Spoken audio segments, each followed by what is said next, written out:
Hi everyone, it's Jake's Metal Chat. Hope you're all well and welcome to episode 39 of my Metal Vault. You know the drill by now if you've been watching this series for a while. But still, to anyone brand new, because I'm always getting new viewers that are not familiar with my channel or this series, welcome. And for this series, I will be exploring and showing you my favorite albums within heavy metal to thrash metal to death metal to black metal, doom metal, sludge metal, folk metal, you name it, all of that excellent stuff.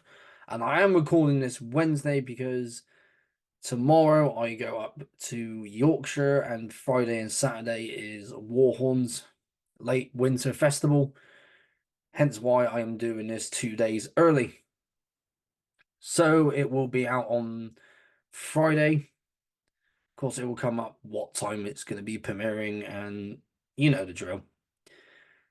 And not only will I talk about the albums themselves, but also the bands. A little history about them, any releases leading up to the album that I have picked.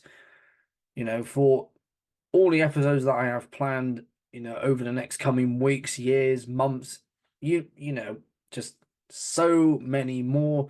Got so many albums to get through. And yeah, let's crack on with the album that I have picked for this episode.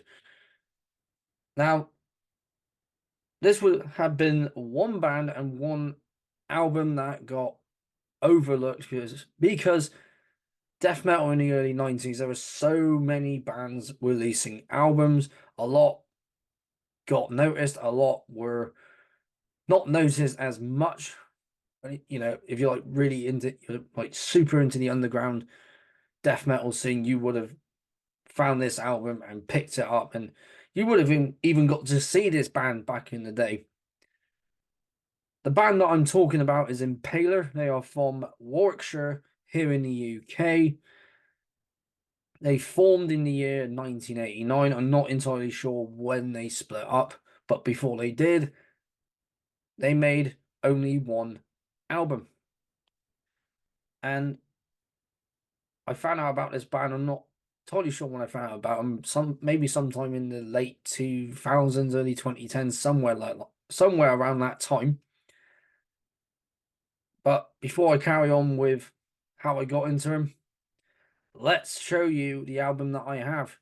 You're going to know the album. You're going to know the band, for all you veterans. This is Impaler with their 1992 album, their only album, Charnal, Deity. And what an album this is. There's the guys on the back. And like half of my releases, this is a re-release because it's been re-released by Peaceful Records. And I will get onto the label that it was released on originally. Let's show a bit of the lyrics here. A little bit of artwork there. And another band picture right there. Yes, some British death metal. And of course, one of my favorite bands from the UK. One of my all-time favorites, Boltford, definitely. And of course, these guys have been added to that list of favorite death metal bands just in general, and of course from here in the UK. Now let's talk a bit about this band before I talk about the album itself. Like I said, they formed in 1989 in Warwickshire, here in the UK, in a place called Royal Leamington Spa. Not entirely sure where that is. My geography's not. I know where some things are, but other things I'm not entirely sure. But there you go. Of course, they were under a different name from 1989 to 1991. So they've been called Impaler since 1991 until they split up. But they were also called Carnage. So there's another band by that name, Carnage. as well. There was the Swedish band, and then there was another band that I mentioned before in this series. Of course, they were a four-piece, which consisted of Nick, Paul, Chris, and Ed. And of course, they had a member before whoever joined the band last, named Paul on bass. And you know, they around that time they would have got a quick following from those really into the underground. Because like I said, this band and this album would have been overlooked to a degree, because obviously there was so many bands releasing albums around this time. This came out in 1992. So many albums came out that year. Retribution by Maverick Creation and Tomb of the Mutilated by Cannibal Corpse, just to name a couple. So many more. But if I'm thinking about like big albums from death metal bands, those two are like two of the biggest. You know, just the sheer amount of you know, there's the sheer amount of albums coming around that time, and it's just crazy how much came out that year. And obviously a lot got pretty much noticed, a lot were pretty much forgotten about until they got rediscovered, like years later, all discovered for the first time. But like I said, to those very much into the underground, super into the underground, you're gonna know this album. And before this was even released, they did a split, because they were on Peaceville's sub label of Death Records, and they did a split with another Peaceville band, because a lot of them would have been on Peaceville or even Death Records or both. And obviously that album, the band was Baphomet, with their album The Death Shall Inherit, the Dead Shall Inherit, sorry. So The Dead Shall Inherit, and then Charnal Deity. So they did that as a split, so it was like a promo. And then they did another split. These both came out in 1991. So a lot of them were Peaceville bands, Death Records bands, but obviously Death Records being that sub-label. So Vile Vibes 2 came out in 1991. Need to find out about the other one, but for this one, they had Dark Throne, My Dying Bride, Autopsy, Baphomet, Impaler, and Accidental Suicide. And of course, a lot of them did release albums on that label. The only ones that I think are still currently on that label, Autopsy, and most definitely Dark Throne are on that, still on that label. I believe Accidental Suicide's been reactive since 2014, but haven't done an album since the same year this came out. And once I had that album itself, I'll talk about that on here as well. So, when I heard this for the first time, heard this band for the first time, I was just like, okay, why wasn't this band more well known? And I don't know how, obviously, because there's so many other bands releasing albums, not just death metal bands, but thrash metal bands, heavy metal bands, doom metal bands, so on and so forth. And obviously, this would have gotten overlooked to a degree.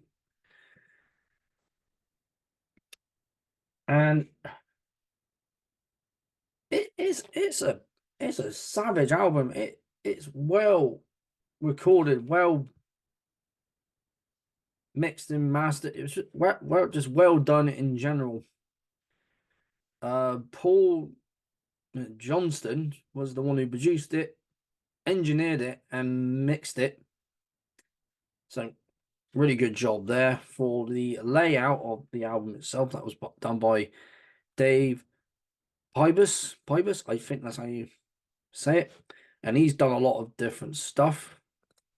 He played a bass in Anathema from 1998 to 2001. Also played in Cradle of Filth. And has a project with Cam Lee, which is really cool. You know, because he would have done a lot of layouts, done a lot of stuff. Obviously, playing in bands, and obviously doing like layouts, like artwork and stuff. So, just mention Accidental Suicide for their album, Deceased. Anathema's first album. At the Gate's second album, Autopsy's third album. Bloody hell. Baphomet's album, The Dead Shall Inherit. A Blaze in the Northern Sky by Dark Throne. Almost said it wrong again. Mortar Scold's Dying Remains and As Humanity Fades. My Dying Bride. Vital Remains, Let Us Pray, which I believe also, as we're sticking to where this what label this album was released on. This album also came out in '92. On the Vital Remains one, Let Us Pray, also came out on Death Records, along with this one and countless others. So, it's Serenades is the Anathema album. With Fear, I Kissed the Burning Darkness. The At the Gates album did layout for, and actually Unspeakable was the Autopsy one he did, and did Banished, Deliver Me Unto Pain, and of course Impaler. A lot of, you know, usually I get into the members and what they do. So Ed did vocals, Nick did drums, Paul did guitars, and Chris did guitars as well as the bass. For the artwork, it was Chris, and I'm not entirely sure which one Chris is there. If anyone knows, please tell me, because I don't actually have a clue, because there's no pictures coming up from on here. Obviously did the guitars for when they were called Carnage, obviously. For cover art, he did Accidental Suicide's only album, as well as The Dead Shall Inherit. So those are two albums that came out on that label, along with Impaler. Yeah, Death Records, just have to be sure, with Deceased by Accidental Suicide. Of course, this album, I think, was one of the first ones to be released on that sub-label. This came out on the 1st of January, 1992. And, of course, let's start off with talking about the songs. So, there's the intro, which is the instrumental one. The Dead Knows Dreams. Really like. I kind of got a bit of a gothic style opening to it, with like the wind and stuff in it. And then the next one, I don't know how to actually say this one. I think it's called A Vow to Hell. I believe that's how you say it. But that's a really cool, strong start to the album right there. Immense. I think that's immense of the Final Punishment. Malignant Dreams right after that, into A Cursed Domain. Internally Rotting. You know, that's because I got the vinyls. I'm seeing it as side A, side B. So that's a good end track for side A. For side B, we got Impaler of Souls, Astral Corpse, Engulf, Total Carnage, and Repel Your Faith. Just the end of the rest of the album, and just some excellent, solid death metal right here from the early 90s. Let me just get a drink in.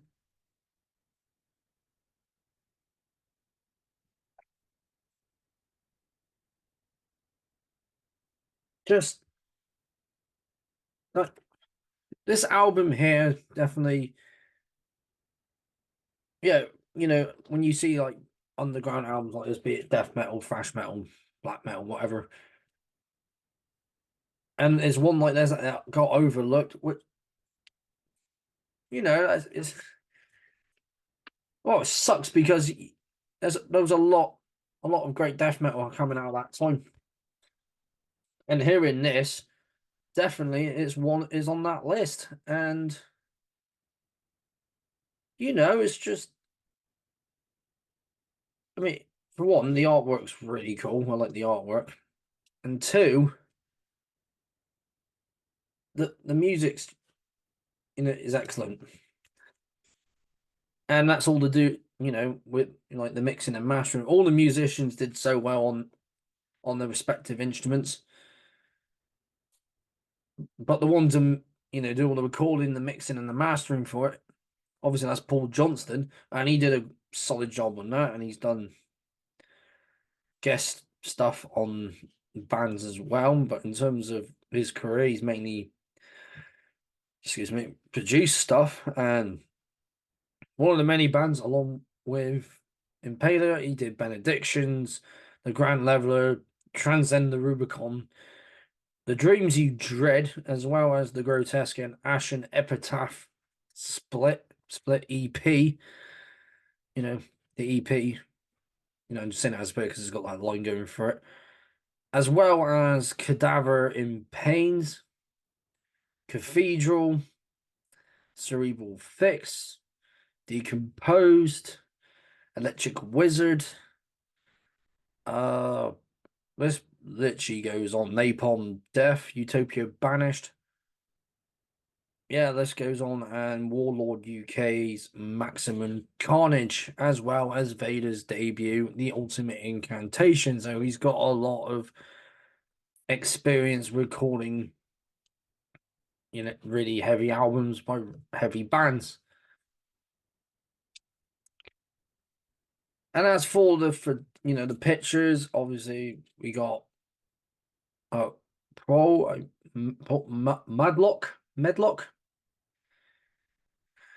Did photos for Anathema, of course, Impaler, My Dying Bride, Paradise Lost, Sonic Violence, and yeah, mainly five bands. No, wait, six. Wait, hang on. 1, 2, 3, 4, 5, 6, 7 bands. Sorry, 7 bands. I think I'm counting that right. Yeah, I was counting right. Don't know why I was miscount. Don't know what I was miscounting, but either way. But this whole album,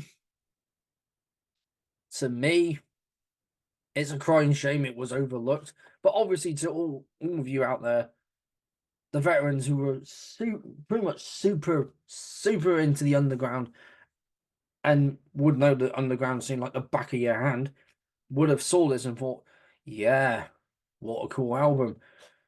And I did mention earlier, this is the re-release by Peaceville, because it was obviously released on the sub-label, which is no longer in existence, obviously.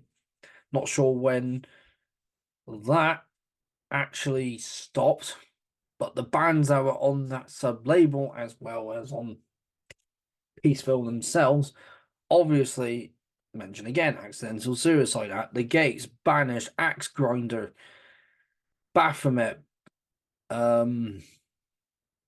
Dark Throne, Impaler, Mortar Skull, Pitch Shifter, Prophecy of Doom, Therion, and Vital Remains, just to name a few. And that was like literally the last known bands to be on that label before it went, before it disbanded.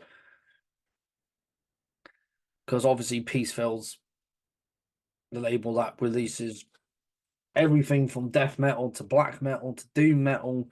And if I remember correctly, I think I heard it was a punk label beforehand. Could be totally wrong on that. I think I might have misheard it, heard it when I heard it the first time around or whatever. I'm pretty sure it was a punk label to begin with, but then it expanded to metal, which had so many different albums like this on it. Obviously, this got re-released back in 2022 here. Yeah,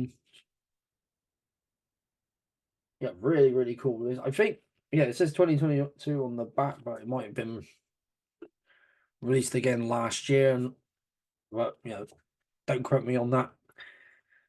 But overall, from the songs, the structures of them, the guitar work, bass work, vocals, drumming, the the mixing of it all, very well made, death metal. And of course, I got this from my favorite place, Black City Records.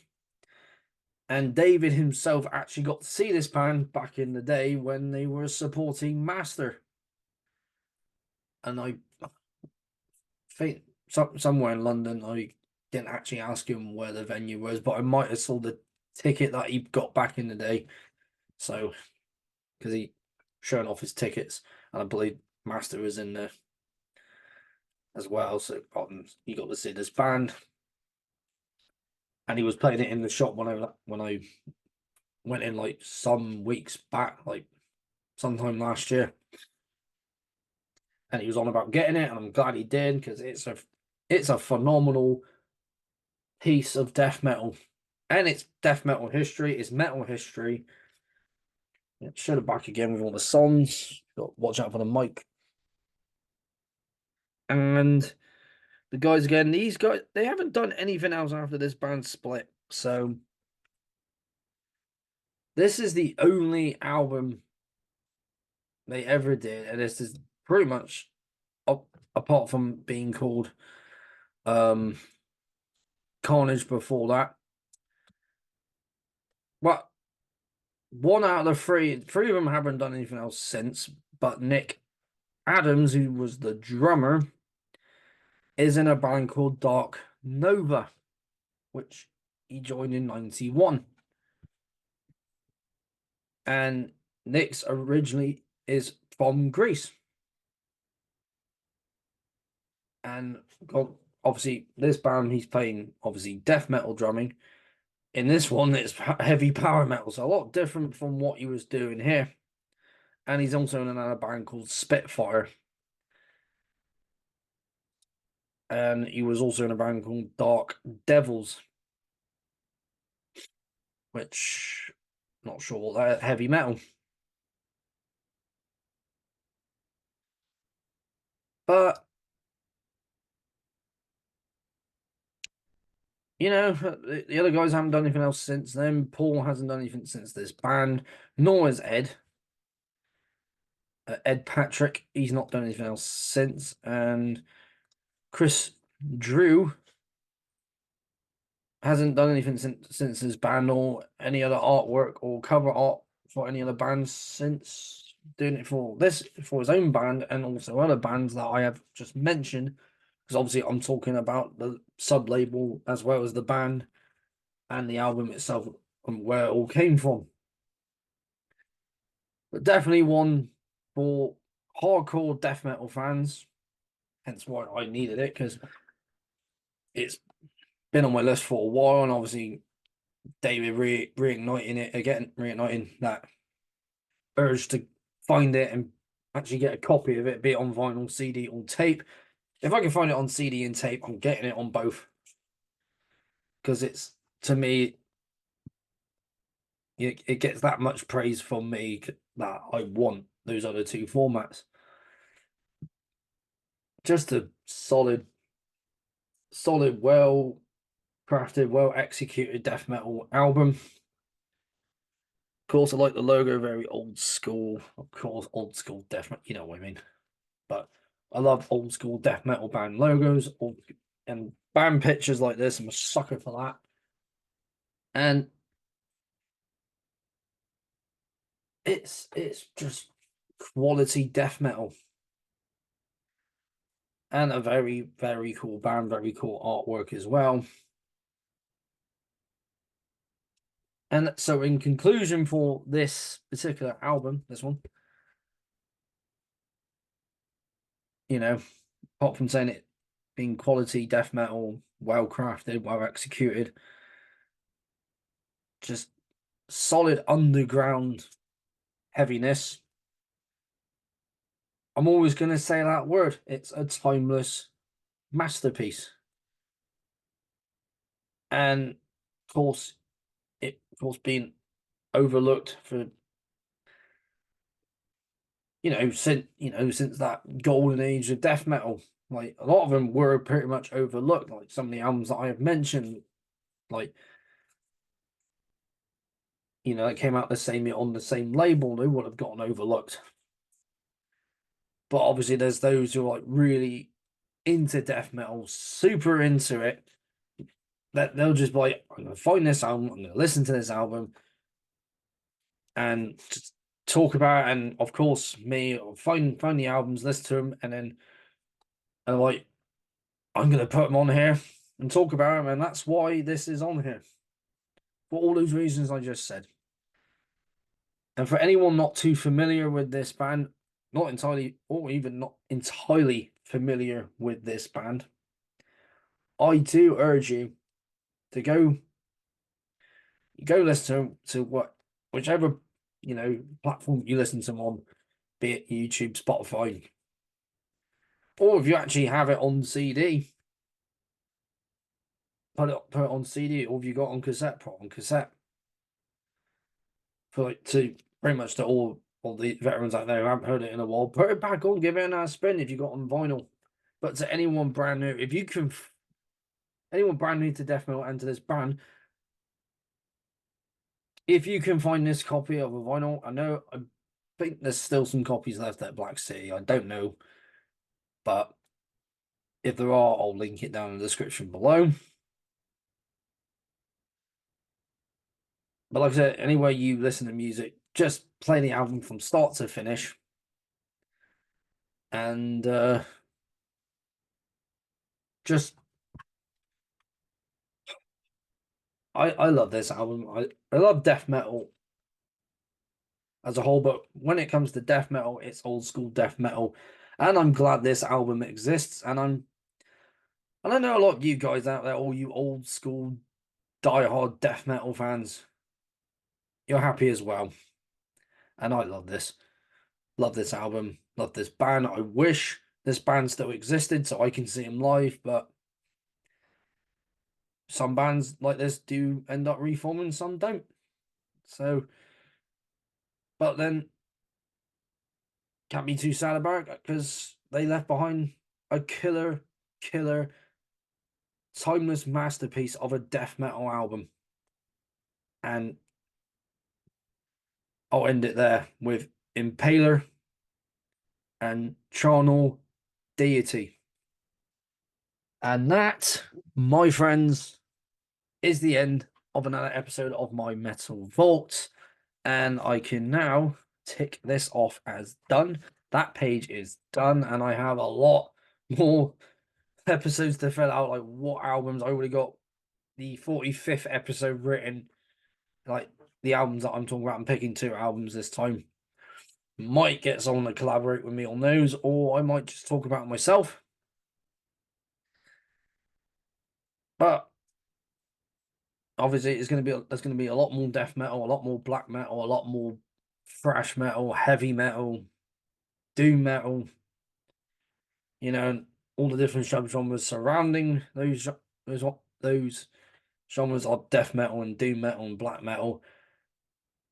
At some point, I will get some power metal on here for all you power metal fans out there, and hopefully find some more folk metal albums that came out in the 90s, like after Skyclad, obviously. And most importantly, because as well as folk metal, my first main favorite genre of metal is death metal, and there's going to be a absolute fuck ton of death metal coming on this series in the near future. So once again, thank you all for tuning in. To those who have been watching this series for a while and have been subscribed to me for quite a long time now, to those who subscribed to me when I became Jake's Metal Chat, and even to those who subscribed to me way before I started this channel as the name it is now. So thank you very much for sticking around, and to all of you again who are brand new, welcome to my channel, welcome to this series. Make sure to check out the other series that I have that I'm gonna redo, my favorite death metal albums, the underground releases from various countries. So, and please don't forget to like this video, share it around, comment down below if you have anything about this album. If you have this album, what were your general impressions of it? And if you got to see him live, what did you think of him? And most importantly, don't forget to subscribe to keep up to date with everything that I have planned on my channel. And don't think I don't appreciate all of you guys watching my videos and showing me a lot of support. I really do appreciate it. Don't think I don't appreciate you. You're awesome. Thank you for always checking out my videos, and I hope that there's a lot of new bands that you've never heard of before. So thank you very much for tuning in. I have been Jake of Jake's Metal Chat. You keep that banner of metal held high, and I will see you all again in another episode of my Metal Vault.